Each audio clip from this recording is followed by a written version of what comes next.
What's going on, guys, and welcome back to the channel. So last video, I released a history of the stand-up coaster Shockwave, and it turns out a lot of you guys actually liked that.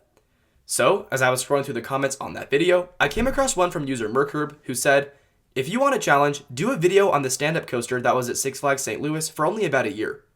Stand-up coaster at Six Flags St. Louis? Yeah, right. Well, props to you, merkerb, because you were absolutely right, and I'll tell you what, this was actually quite a challenge. There is literally little to no information on this thing, and I was stunned it existed, to say the least. Like, truly, I didn't believe you. So without further ado, I've prepared what I think is the best summary of it in video format, and I'm excited to share the history of this rare, short-lived, and extremely bizarre coaster with all of you today.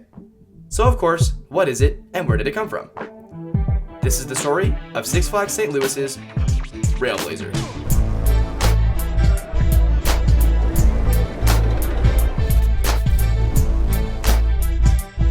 In 1984, a brand new, sort of new, roller coaster debuted at Six Flags St. Louis under the name Railblazer. Being one of 3 stand-up coasters in the USA at the time, the concept was fairly new, and 2 of the 3, including today's video, were actually just conversions from prior coasters. These were Railblazer at Six Flags St. Louis, then known as Six Flags Over Mid-America, and EXT at Worlds of Fun in Kansas City, Missouri, which I had in fact heard of. The other stand-up roller coaster was the now defunct King Cobra at Kings Island, which was a completely custom build from a different manufacturer, Togo. But, as I mentioned, Six Flags Over Mid-America's Railblazer wasn't always a stand-up coaster. It was actually originally a mine train known as the River King Runaway Mine Train that opened in 1971 under manufacturer Aerodynamics, which also operated in unison with another mine train right next to it. That second mine train would later be sold and relocated to Dollywood and then Magic Springs, where it now operates today as Big Bad John. But it's important to recognize that at the time of Railblazer, this second track was still here. Anyways, continuing on with our coaster today, let's talk about its start and short-lived existence. Because of additions like the wooden coaster Screaming Eagle and the more recent looping coaster at the time, Jetstream, Six Flags was quick to realize less people rode the 2 mine trains and its value to the park was diminishing. So what could they do? Well, thinking of ways to improve guest experience, they decided it would be worthwhile to add a stand-up train to one of the tracks, and that's exactly what they did. On June 17, 1984, the River King Runaway Mine Train was no more, and it would debut as Railblazer with said stand-up trains. And really, the idea worked. Railblazer was an instant hit, and it started seeing queues and wait times matching those of the other coasters in the park.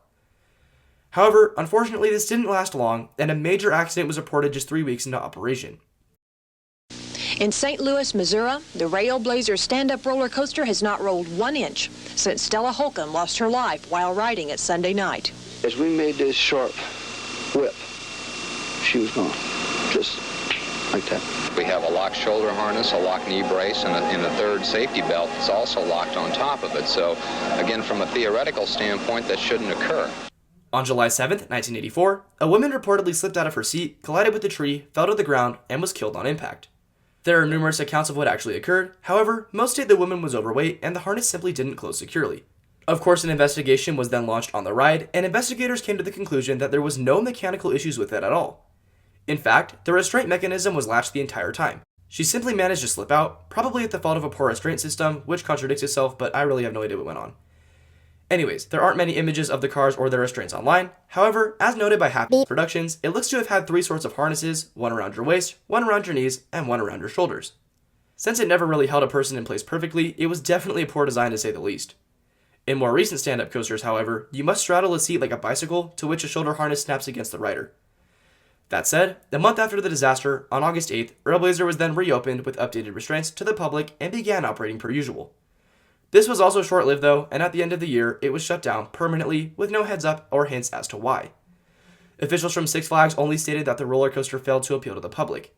The River King mine cars were then put back on the track the following year, and it once again reopened as the River King Mine Train. Fun fact, it's actually still operating today, and you can ride it yourself.